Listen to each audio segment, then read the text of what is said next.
사회학의 하위의 학문입니다. 스포츠와 관계가 있어요. 항상. 그래서 나중에 문제가 나와요. 스포츠 사회학에 대한 문제가 딱 나오면 뭐든지 그 1번, 2번, 3번, 4번 예시에 다 스포츠란 말이 들어가요. 안 들어간 거지. 물론 보면. 그래서 뭐 심리학, 교육학 이런 관련돼서 그 살짝 그런 문제를 껴서 나오는 게 있습니다. 그런 걸 잘 판단하셔야 돼요. 스포츠 사회학. 네. 사회학은 스포츠 현상의 적용과 연관한 학문으로 스포츠 사회학 하위 학문입니다. 그래서 스포츠 사회학의 연구 범위는 사회적 행위 그 박스에 점프 위에 보시면 이렇게 읽어보시면 되고요. 2번을 먼저 말씀드릴게요. 2번에 보시면 스포츠 사회학의 주요 과제가 있습니다. 근데 이게 작년에 문제가 출제가 됐습니다. 여기서. 출제가 됐습니다. 그래서 스포츠 사회학의 주요 과제를 읽어보시면 스포츠와 일반 가정, 교육, 정치, 경제 중요한 사회 영역과의 관계성을 논하는 학문입니다. 스포츠 사회학. 그리고 스포츠 다양한 장면에서 사회 조직, 집단 행동, 사회적 상호작용에 유용이 됩니다. 그리고 스포츠 사회학이 굉장히 광범위합니다. 스포츠 사회학이 광범위하고요. 그다음에 요거는 우리 사회 과정에서 인간의 행동 유형 있죠. 스포츠를 하면서 나타나는 인간의 행동 유형. 그리고 그다음에 어떻게 사회화가 돼가는지 스포츠라는 그 범주에 들어왔을 때 인간이 어떻게 사회화 과정이 되어가는지에 대한 연구를 하는 학문입니다. 이게 뒤에 나오는 내용인데 이 사회화가 뭐가라고 궁금하시잖아요. 사회화. 아니 스포츠면 스포츠지 무슨 그게 내가 들어와서 사회화를 해? 나중에 나오는 거 뒷단에 나오는데 스포츠로의 사회화 이런 게 나와요. 이걸 이제 아시면 이해가 좀 쉬워요. 스포츠를 통한 사회화 이런 게 일단 학문이에요. 스포츠의 탈사회, 스포츠의 재사회화 이게 뒤에 나옵니다. 근데 이 사회화라는 게 제가 스포츠도 조직이잖아요. 그죠? 내가 혼자 하는 운동이 아니에요. 팝골프는 혼자 하는 운동인데 들어왔더니 이게 무슨 4명이 꼭 조편성이 돼갖고 하면서 그 가운데 멘탈을 잘 부여잡아야 되고 굉장히 개념도 해야 되고 그래서 스포츠로 저희가 진입하는 게 사회화입니다. 근데 이게 뭐냐면 이렇게 가서 부장을 가서 둘레둘레 구경해 봤더니 너무 재밌는 것 같아요. 그죠? 그런 거를 제가 동기 삼아서 이게 스포츠 팝골프라는 종목에 들어가는 게 사회화 과정으로 들어가는 거예요. 스포츠를 사회하는 거예요. 제가 혼자 자발적으로 가는 게 아니고 부모님이 막 권유하는 거 같은 거 있죠. 지인이 막 권유해서 네. 그렇게 해서 들어가는 사회화도 있습니다. 사회화가 내가 스스로 가는 사회화가 있고 또는 막 엄마가 예를 들면 이게 스포츠 그 프로 길러내려고 엄마들이 손을 끌고 가서 야 좋댄다 이거 전방에 발댄다 야 가서 너 이거 해 막 이렇게 막 집어넣어서 하는 것들 있잖아요. 네, 그다음에 스포츠 탈사야는 뭐냐면 하다 보니까 너무 재미가 없고 또 막 선수 같은 경우 부상을 입어 그러면 거기서 빠져나오죠. 그게 탈사야. 그리고 다시 재진입하는 거예요. 예를 들면 그만뒀는데 하다 이렇게 보니까 너무 무료하면 내가 좀 생각이 나요. 아니면 내가 부상을 입어서 그만뒀는데 나중에 치료가 되면 뭐로 다시 들어갈 수 있어요? 코치나 이로 다시 들어가는 거 있죠. 이렇게 사회화 과정이 있습니다. 이런 걸 연구하는 학문이에요. 스포츠 사회화. 이건 뒤에 또 나와요. 오늘은 안 할 건데 뒤에 나오고. 근데 그런 것들을 이렇게 이해하시면 되고요. 네. 여기 보시면 스포츠와 스포츠 경험에 영향을 미치는 문화적 상황적 요인, 스포츠와 관련해 발생하는 사회화, 경쟁, 협정, 갈등, 사회 계층, 사회 변동 등의 사회 과정 등을 다루는 게 스포츠 사회학입니다. 네. 그래서 스포츠 사회학은 굉장히 넓은 의미의 거시적 의미의 사회학이 있고요. 미시적, 좁은 의미의 사회학이 있습니다. 그래서 넓은 의미의 사회학은 뭐냐면 개인 뭐 어떤 사람과의 관계에서 일어나는 그런데 미시적, 좁은 의미의 사회학이고요. 넓은 의미의 그 사회학이 있습니다. 넓은 의미의 사회학은 이건 뒤에 있습니다. 제가 지금 설명을 드리는 거예요. 어떤 사회 계층. 내가 요 단계에서 있었는데 예를 들면 스포츠에도 사회 계층이라는 게 있습니다. 뭘까요? 내가 선수 있다. 예를 들면 생활체육인이 있다가 선수를 신입, 선수를 있다가 또 뭐로 올라가요? 지도자로 올라가는 감독. 이런 계층이 존재해요. 계층. 네. 이런 것들은 굉장히 거시적인 의미의 스포츠 사회학이라고 합니다. 네. 이해를 하자면. 네. 그런데 개인적으로 저희가 스포츠 하면서 막 개인 간의 그런 감정이라는 게 이렇게 서로 상호 일어나는 것들은 굉장히 좋은 의미의 사회학입니다. 이게 제가 결론을 말씀드린 거라 이제 넘어가면서 이해가 되실 겁니다. 네. 이렇게 되겠습니다. 그래서 그 책에 보면 옆에 거트만의 근대 스포츠 특징이 있죠. 이게 문제 출제됐어요. 이게 외우셔야 됩니다. 이건 별표 놓고 외우셔야 돼요. 외우셔야 됩니다. 그래서 세속화, 전문화, 관료화, 기록, 주고, 평등화, 합리화, 계량화 돼 있죠. 이게 무슨 뜻이냐? 스포츠는 옛날에는 왜 저희 중세시대 이전에는 모든 게 종교와 관련돼 있었잖아요.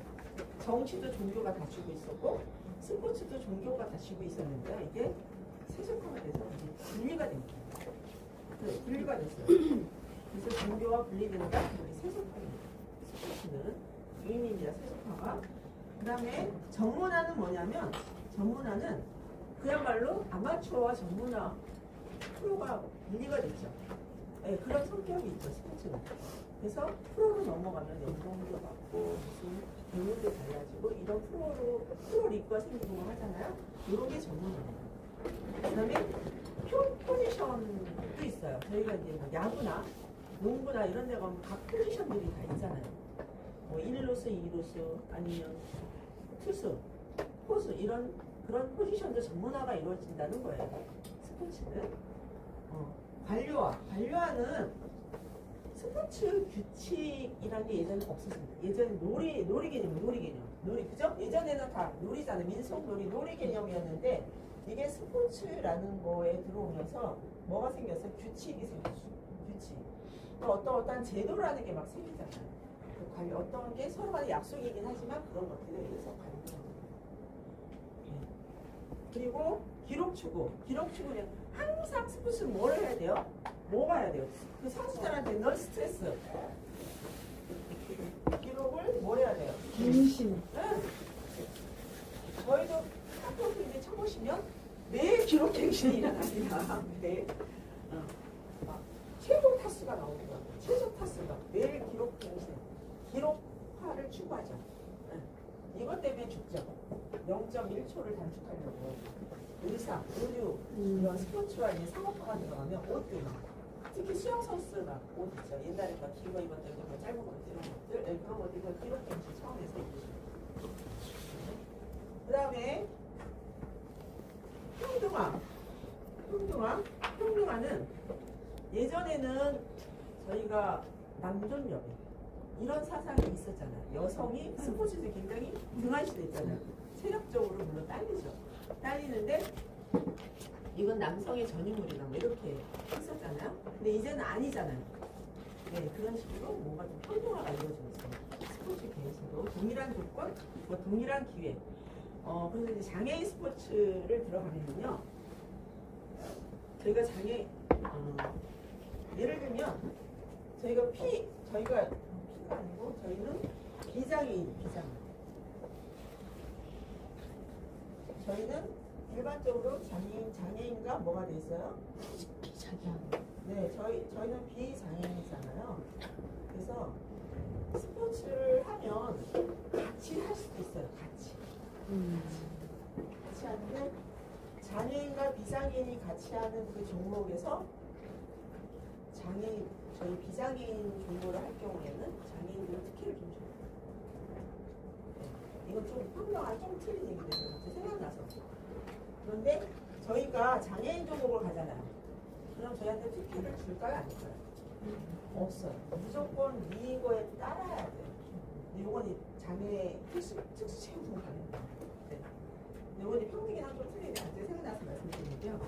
하여튼 그래서 앞으로는 요즘에는 학골프를 제가 얼마 전에 전국체전 다행히 어떻게 기회가 생겨서 장애인 팝골프 그 전국체전 대회 갔다 왔거든요. 심판으로 갔다 왔는데 장애인들하고 저희하고 틀린 점이 뭘까요? 생각해보세요. 팝골프 할 때 틀린 게 있을까요? 네. 운동하는데? 틀린 게 있을까요? 네. 뭐가 틀릴까요? 어떤 장애 신체적 적용하는 적용하는 게 틀릴까요? 적용하는 규칙이다. 룰이? 룰은 똑같습니다. 근데 벌칙을 주는 게 벌칙가 조금 틀리고요. 장애인이 엄격한 왜냐면 안전이라는 게 항상 걸리죠. 장애인 안전이 문제잖아요. 그죠? 그리고 굉장히 여러 유형의 장애인이 제가 처음 봤어요. 휠체어가 있죠. 휠체어 타신 분들 또 목발 짚는 분들 계시죠. 그리고 팔원 분들도 치세요. 어머야. 팔이 이렇게 잘렸거든요. 근데 그분들도 이렇게 껴서 치세요. 의조 안 하고요. 그냥 치세요. 그리고 뭐가 틀냐면 클럽 길이가 휠체어 타신 분들은 저희랑 똑같은 길이 86cm 하지 못하잖아요. 60cm.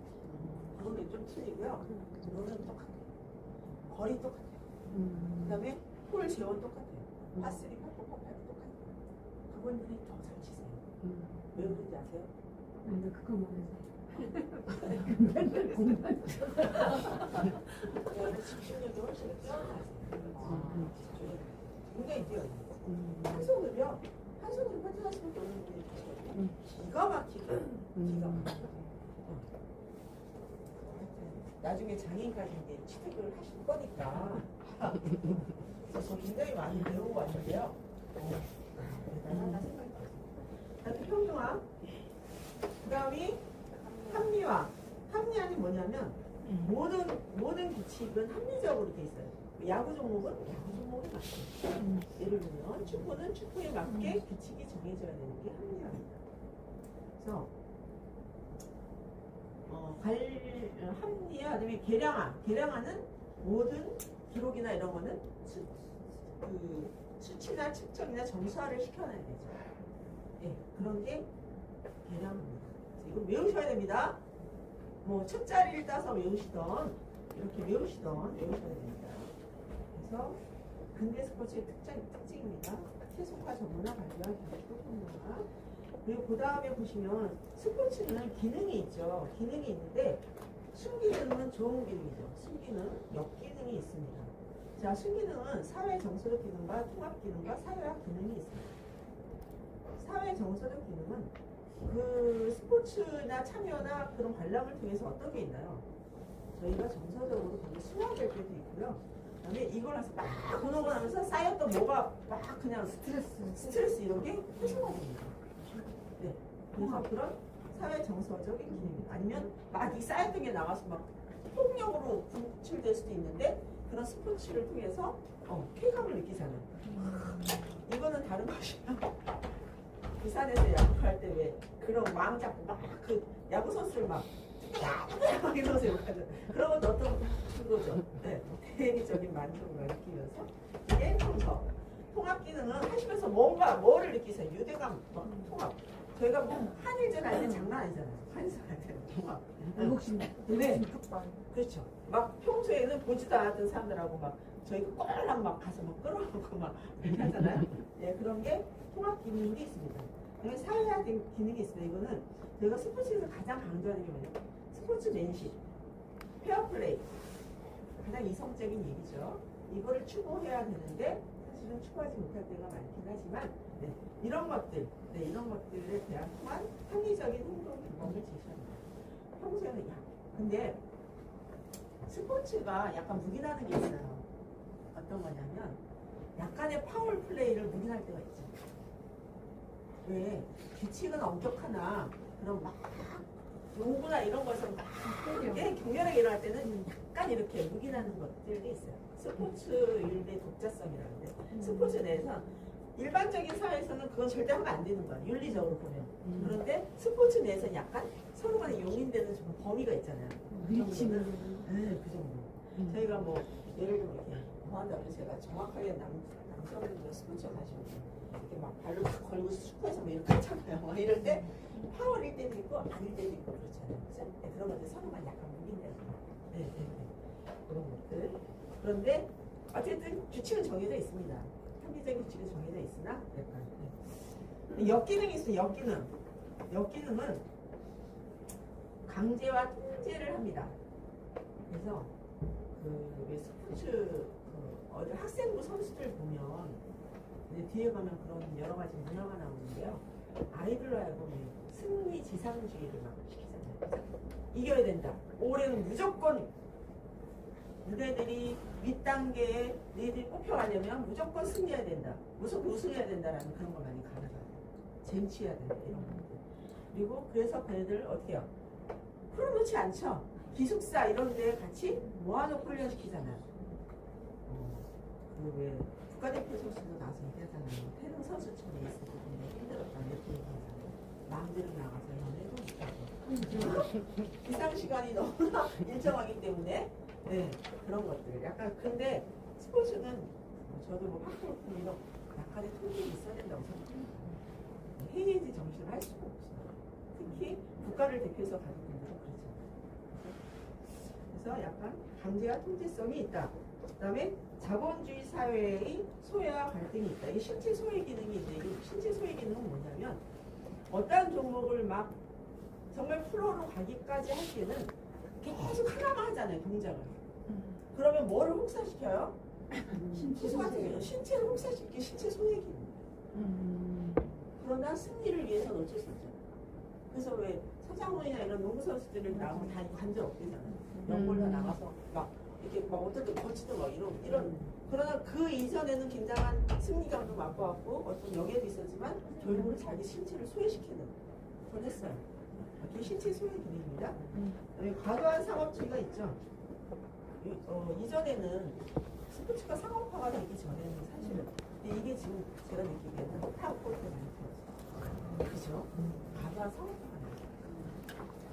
탑골프는 생활체육으로 시작했는데 그래서 저희가 건강을 시니어 체육으로서 건강을 뭐 호흡하듯이 나가서 이렇게 걷고 뭐 즐겁게 하면서 운동하고 뭐 정서적으로 동화하면서 하는 건데 이게 무슨 상금이라는 게 생기면서 막 앞에서 조금만 느끼면 난리가 나요.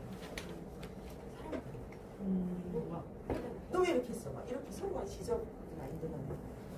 왜냐면 네가 한타 쳐야 내가 이기니까 그런 게 막 생기고 과도한 상업주의가 좀 들어오고 있어요. 오버주스나 그런 업체 제조업체들이 생기다 보니까 저희가 굉장히 숨는 게 많이 있어요. 예를 들면 탑골프도 비싸죠. 얼마나 많은 거품이 쌓여있겠습니까?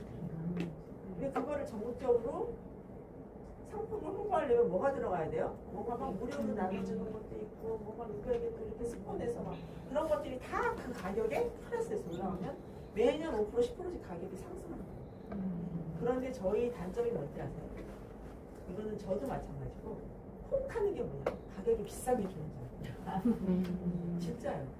알찬 걸 소개해드려도 일단은 놈이 100만 원, 150만 원짜리 쓰면 나도 그 정도 써야 되는 거 아니야? 내가 신체적으로 약하니까 그걸로 조금 이렇게 해서 이런 게 있어요. 근데 또 그게 좋아 보여요. 좋아 보이지? 왜냐면 거칠 번지를 해. 맞아요. 어떤 모 업체 클럽에는 그만 돈도 넣어놨대잖아요. 그만 돈도 넣어놨대잖아요. 과합니다. 과합니다, 그죠? 자동차는 움직이는 기능만 하면 되고 클럽은 뭐죠? 신중이에요. 공마 맞추고 네, 그 다음에 국수주의 및 군국주의 팽창은 뭐 말할 거 없죠. 예전에 베를린 올림픽이나 아니면 이런 거에 대해서 국수주의나 군국주의를 이용을 많이 했죠. 네, 국수주의는 우리나라가 최고다 이런 거죠. 네, 이런 게 많이 팽창이 됩니다.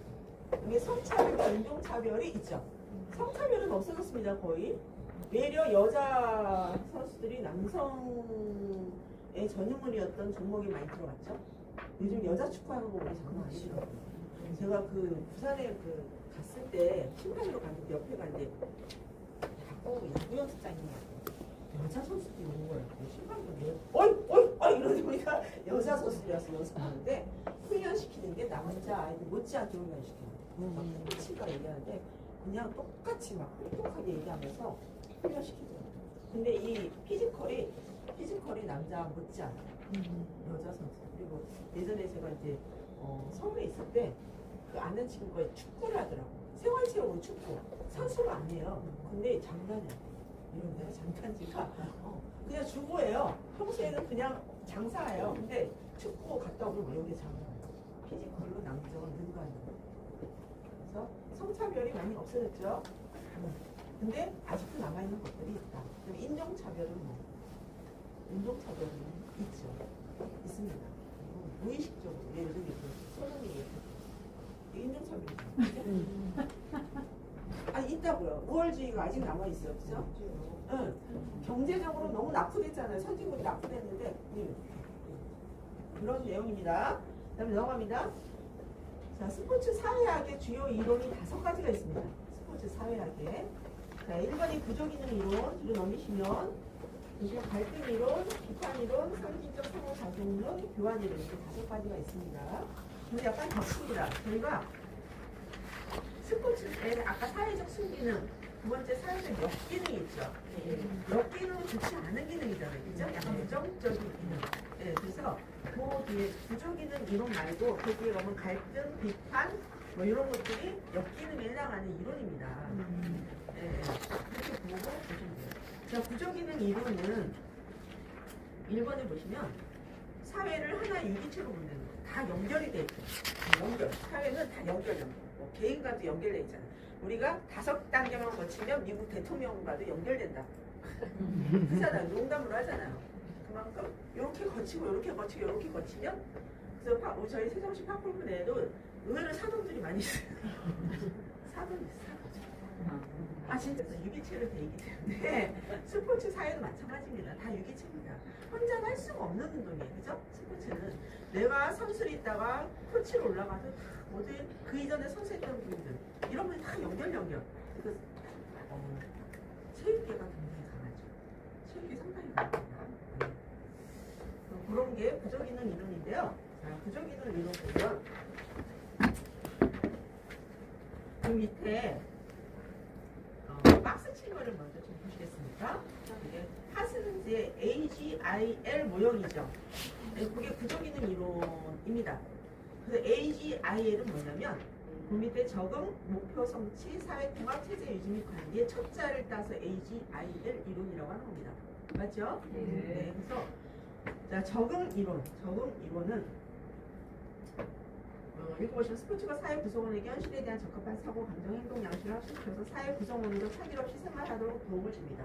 그죠? 내가 어떤 스포츠에 들어갔을 때, 팝콘이나 이런 스포츠에 들어갔을 때 내가 적응을 하셔야 되잖아. 그런데 혼자 하는 개인 운동이 아니잖아요. 그래서 어떤 그 안에 있던 기존에 있던 분들하고도 적응해. 그럼 내가 어떤 포지션 들어갈 때 그 포지션에 대해서 적응해야 되고 이런 기능이 있는 겁니다. 그리고 목표 성취는 뭐 그냥 그 말 한마디로 아시겠죠? 스포츠는 생활체육에서 나는 건강만 지키겠다. 나는 내 건강검진 받을 때 수치만 좋게 나오면 그대로 지키겠다라고 하시는 분들하고 조금 맞지 않지만 일반적으로 스포츠는 목표가 라는 게 있죠. 항상 어떤 목표가 있죠. 목표는 사회 통합 기능도 합니다. 그래서 사회 구성원을 결집시키고 하나로 된 그런 느낌을 가질 수 있는 일체감을 조성합니다. 체제 유지 및 관리를 합니다. 이게 뭐냐면 저희가 80년대에 보면 그 전단 정권이 들어서면서 3S 아시나요? 3S로 국민의 시선을 돌렸어요. 아시는 분 아시죠? 스포츠 또 스크린. 입에 올리긴 아침부터 어렵지만 스포츠 또 하나는 스크린 웨이팅 문화 쪽으로 해서 사회 통합을 그쪽으로 시켰어요. 그래서 스포츠를 이용합니다. 그런 기능. 그래서 저희가 뭐가 있었나요? 뭐가 있었나요? 아시안 게임과 올림픽 피임을 했잖아요. 이러면서 국민의 모든 시선이 다 스포츠로 갔죠. 또 뭐가 있었나요? 82년도 82년도 하면 딱 떠오르는 거 없나요? 82년도. 82년도. 여자분들은 관심이 좀 적을 수 있어요. 황승 선생님, 82년도 하면 딱 떠오르는 거 없나요? 뭐가 출범했어요? 프로야구. 프로야구가 출범했어요. 굉장히 재밌었어요. MBC 청룡, 그죠? 롯데 자이언트, 홈리베어스, 가철슨. 그죠? 롯데자이언트. 펜테 타이거즈. 기아가 자꾸 생각나요. 펜테 타이거. 그런 식으로 뭘 했어요? 스포츠. 체제 유지를 시키는 스포츠. 그래서 네 가지 이것도 외우셔야 됩니다. AGIL 모형 이렇게 24년도에 문제가 출제됐습니다. 그리고 밑에 보면 거의 비슷한데 스티븐스 이분 다 학자죠. 닉슨의 스포츠의 사회적 기능이라는 게 있습니다. 사회적 기능. 네. 이 사회적 기능에는 사회 정서적 기능, 사회화 기능, 사회 통합 기능, 사회 정치적 기능, 사회 계층 이런 것들 다 예, 비슷한 내용들이죠. 네. 그래서 위에 거만 좀 잘 봐주십시오. AGI의 모형. 네. 이게 구조 기능주의라고 옆에 좀 적어놓으십시오. 파슨스 AGI의 모형은 구조 기능주의입니다. 근데 거의 부합하죠. 구조 기능 이론하고 거의 같습니다. 이거는 순기능에 해당됩니다. 순기능, 그죠? 순기능에 해당되는 내용입니다.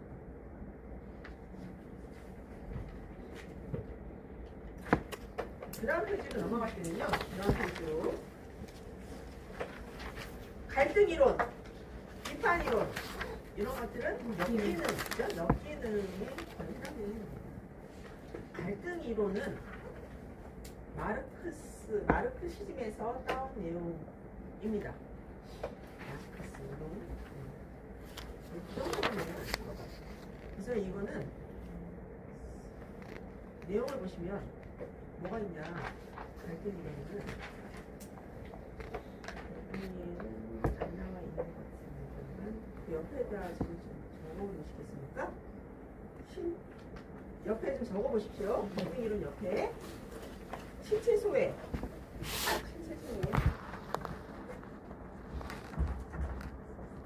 내용이 5가지가 있어요. 제가 적어보면 신체 소외.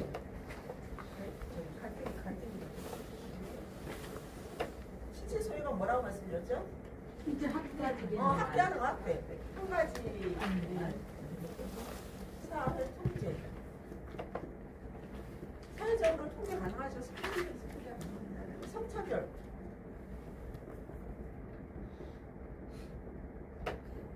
국수주의 아까 다 나왔던 내용이죠. 이분이 비슷비슷합니다. 상업주의. 이런 것들이 일어난다. 그래서 여기서 갈등.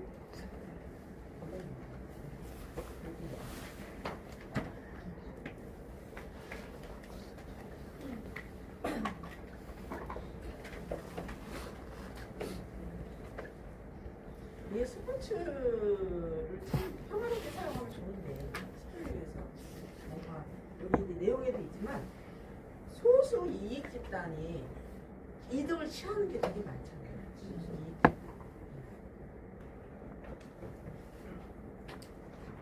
굉장히 돈이 된다고 하죠. 스포츠는 이 스포츠가 이 스포츠도 스포츠잖아요. 걔는 상당하죠. 상상을 초월하는 거죠. 전국 무슨 대통령 뭐 그런 대통령으로까지 시험 받더라고요. 이건 설명을 다 드렸던 거니까 보시면 이해를 하셔야 돼요. 딱 봤을 때, 이게 뭐야? 이게 뭐야? 이게 아니고 제가 설명을 들으면서 이해를 하시면 됩니다. 자, 그 다음에 가요. 비판 이론이 있는데요. 이거는 이제 읽어보시면 이해가 되는 부분입니다. 기존 사회를 비판한다는 거예요. 이데올로기 굉장히 심했죠. 냉각기, 냉전기, 50년대, 60년대 자유민주주의 쪽하고 공산주의 쪽하고 이데올로기 굉장히 심했죠. 이게 스포츠에서 똑같이 나타나죠. 저희가 이전까지는 어떤 그 올림픽 같은 경우에는 공산주의 쪽에서는 참가 안 하고 어떤 데에는 민주주의 쪽에 참가 안 하고 이렇게 했는데 그게 드디어 1988년 서울올림픽에서는 다 참가를 했다는 거죠. 네, 이게 이제 뒤에 나오거든요. 네, 그런 식으로. 이데올로기적인 것도 있고요. 여성 비하하는 것도 있고, 뭐, 비판이 많이 있습니다. 인간, 세 번째 보면 인간의 삶과 관련된 사회현상, 노동, 성, 불평등, 성공, 당론 등을 규명, 폭로하고 비판하는 데 관심을 둔다. 비판이에요. 그래서 이제 예시를 보시면 이해가 참 빠릅니다. 여성 운동 선수들의 성상품화및 권력 과시를 통한 스포츠 이벤트 개최. 왜 여자들만 올라와서 막 이렇게 그래서 스포츠를 통한 그 여성으로 부각시키기 아니고 예를 들면 옷 같은 거 있잖아요. 농구 선수들, 배구 선수들 유니폼 때문에 말 되게 많았잖아요. 그죠? 막 이렇게 짧게 입혔다가 뭐 했다가 또 뭐 아니면 테니스 또 그 안세영 선수 보면 그런 거는 저희도 아슬아슬하게 보이는 부분들이 좀 있지 않아요? 유니폼을 보면서 치마를 입었다 뭐 했다 막 그런 것들에 대한 성상품화 성상품화 보는 시각 왜냐면 상업화가 이루어지니까 미디어가 발달하니까 보는 것도 재밌어야 되는 거야 시각적으로 그렇잖아 그래야 시청률이 올라가는 거야 그러니까 자꾸 그쪽으로 부각을 하는 거야 그런 것들에 대한 이론입니다. 비판이론. 네. 그 다음에 4번이 상징적 상호작용론은 뭐냐면 우리는 인간 중심의 사회잖아요. 그죠? 그래서 인간의 그 능동적인 사고 또는 행위에 대한 설명이 상징적 상호작용론인데요. 자, 저희가 파크골프를 하든 어느 종목을 하든 다 누구와 관계 있어요? 동반자. 같이 운동하는 분들하고 항상 상호작용이 일어납니다. 어느 스포츠를 하건 또는 계층은 달라도 선수와 감독 간에 또 상호작용이 일어나죠. 거기서 뭐도 일어나요? 폭력도 일어나죠. 말 안 들으면 막 이렇게. 요즘에는 폭력이 없어졌다고 하지만 있죠. 그래서 제가 보기에는 어느 정도의 규제와 어느 정도의 약간의 그런 것도 있어야 된다고 생각합니다. 이거는 제가 이제 팝골프를 뭐 9년, 10년째지만 멘탈, 모든 스포츠 멘탈이에요. 내가 이거 부여잡느냐, 내 정신을 부여잡느냐, 부여잡지 않느냐, 스코어가 확 바뀌는 거죠. 여러분들 나중에 시험 보러 가시면 내가 멘탈을 그날 잘 잡느냐, 안 잡느냐 문제예요. 동반자는 2번이에요. 동반자로부터 내가 감정적인 그런 거에 대해서 내가 뭔가 흔들려서 못한다 그러면 내 문제예요. 그걸 연습을 해놓으셔야 돼요. 그래서 왜 양궁 선수들은 그 프로야구 그런 데 가서 연습시키다 멘탈 보여서 흔들리지 않아요.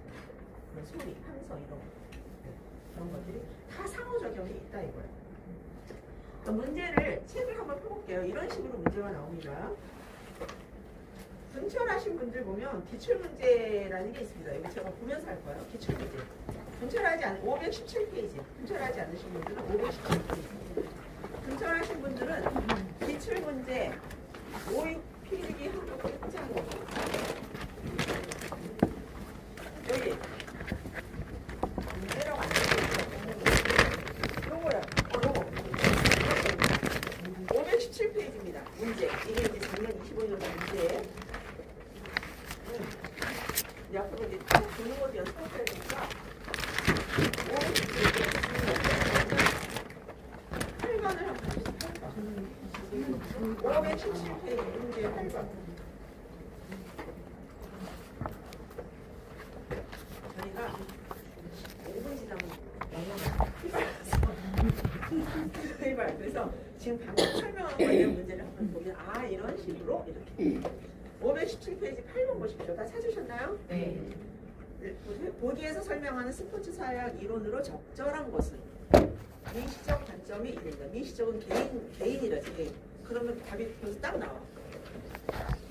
두 번째 점 스포츠 참여 과정에 대한 이해와 하위 문화 특성에 관심을 이건 좀 애매한 문항이에요. 네, 다 해당될 수 있어요. 그 다음에 인간은 사회 구조 및 제도에 대해 능동적으로 사고하며 행동한다. 그럼 답이 딱 나오죠. 뭘까요? 지금 5가지, 4개까지 설명했어요. 그죠? 4개 제가. 상징적 상호작용. 상징적 상호작용론이죠. 상징적 나머지 갈등 이론과 비판 이론은 미시적이 아니라 거시적. 상징적 상호작용. 그렇게 딱 딱딱딱 끊어서 좀 정리를 해주시면 나중에 문제 풀기 좋아요. 이해가 되셔요? 확 와닿아요. 미지근해. 이거를 처음 봐서 그래, 진짜. 이렇게 문제 푸시다 보면 이렇게 하십니다. 그래서 거시적은 뭐냐면 갈등주의 비판주의가 거시적. 네, 미시적은 상징적 상호적인 이렇게 생각하시면 돼요. 그 다음에 교환이론이 있습니다. 교환이론은 자 저희가 냉정한 스포츠 세계에서 내가 성적을 잘냈어. 그럼 뭐가 주어지나요? 보상. 보상이 주어지나요? 그죠? 그런 거예요. 교환이론. 그래서 뭐가 틀려요? 프로 선수들은 다 뭐가 틀려요? 네, 연봉이 다 틀립니다. 그죠? 본인이 활약한 거에 따라서 연봉이 틀리시죠. 프로 선수들은 뭐 축구 같은 데 보면 평점이 매일매일 매겨지잖아요. 뭐 경기가 끝나면 이 선수 몇 점이다 그래서 막 평점이 매겨지면서 나중에 다 뭐로 들어가요? 연봉 합산할 때 데이터로 들어가요.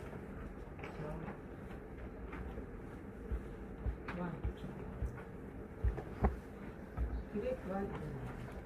잘한 사람은 대우해주고 못한 사람은 퇴출. 쉽게 말해서 퇴출이에요. 그래서 프로 저는 잘 모릅니다. 프로는 잘 모르는데 저 아는 친구 중에 하나가 기아 타이거스 프로 선수 아들이야. 그런데 그게 부상이 잦잖아요. 왜냐면 1군, 2군 이렇게 있어요. 저 친구가 야구를 하셨단 말이에요. 앞에서 얘기하면 뻔 얘기 앞에 죽인 줄 알았어요. 1군 있고 2군이 있잖아요. 1군에서 바로 밑으로 내리잖아요. 그죠? 또 뭐가 있어요? 저기 산시 1군, 2군 밑에 또 뭐가 있어요? 예비군이 있어요? 프로 선수들. 1군 있고 2군 있고 밑에 또 재활군. 재활군. 근데 저희가 생각하는 것만 프로 선수들이 연봉이 높지가 않잖아요. 물어봤더니 3,500인가?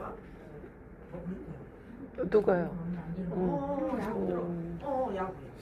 와. 이렇게 1군이나 돼서 저희가 알 수 있는 중계, 뭐, 이런데, 그런데 나오는 선수들은 뭐, 연봉이 몇 억, 뭐, 어쩌고저쩌고 하지만 그 이외에는 작더라고요. 그래서 다치면 이제 재활을 하는 아이고. 프로 선수까지 경험하다 보면 얼마나 많은 지원을 했겠어요. 엄마가 얼마나 많이 따라다니겠어요. 초중고 시절부터 막 대회에서 따라다니고 막 열심으로 제 친구가 아들이 태권도 선수를 해가서 알고 굉장히 따라다니고 집안이 미쳤다고 코치 가서 막 해줘야 되고 장난 아니에요. 그게 다치니까 아깝죠. 탈사를 합니다. 탈사를. 스포츠에서 탈사를. 그래서 아까 말씀드린 거시적 영역은 뭐뭐가 있다? 부족인원이론, 갈등이론, 비판이론이 거시적입니다. 네, 아까 수기생에서 부족인원 이론 있다 했죠? 그 다음에 미시적 영역 막 말이 나왔다? 그러면 상징적 상호 작용은 교환이론도 미시적입니다. 왜? 개인 간의 보상 뭐 이런 게 주어지는 거죠. 그렇게 분류를 하시면 될 것 같습니다. 그리고 그 밑에 다루 보시면 그 점프업 위에는 꼭 보십시오. 이게 왜냐면 그 출제된 문제에 대한 걸 자꾸 내가 넣어놓는 거거든요. 박스. 물 뒤에 이거는 이제 사실은 학자는 이름을 그렇게까지 안 외우셔도 외울 수가 없어요. 외울 수 없어요. 그 뒤에 문화자본 유형이라는 게 있는데 유형이 있습니다. 객체화된 문화자본이 있고요. 체화된 문화자본이 있고 제도화된 문화자본이 있습니다. 분류하자면 객체화된 문화자본은 문화적 생산물, 즉 작품, 도서, 기념품 이런 것들이 객체화된 거고요. 체화된 거는 뭐냐면 내 몸에 익힌 거예요. 체화는 체화. 네, 체득화 이렇게 하거든요. 내 몸에 익힌 게 체득화. 여러분들이 팍팍 하실 때 배우잖아요. 수행 배우고 뭐 배우고 내 몸에 체득화를 시키는 거예요. 내 몸, 내 걸 말이에요. 그게 체화입니다. 그래서 보면 언어, 소양, 매너, 뭐 기술 이런 것들이 다 체화입니다. 제도화된 건 뭐냐면 내가 이런 걸 통해서 여러분이 취득하는 자격증 뭐 이런 것들이 다 제도화된 문화자본입니다. 어떤 제도, 어떤 거에 의해서 뭐 자격증을 취득하시거나 또는 뭐 이수증을 받는다거나 수료증을 받는다거나 졸업장을 받는다거나 이런 게 중요하대. 자, 1단원을 끝냈습니다. 1단원. 어려우신가요? 어려워요. 네.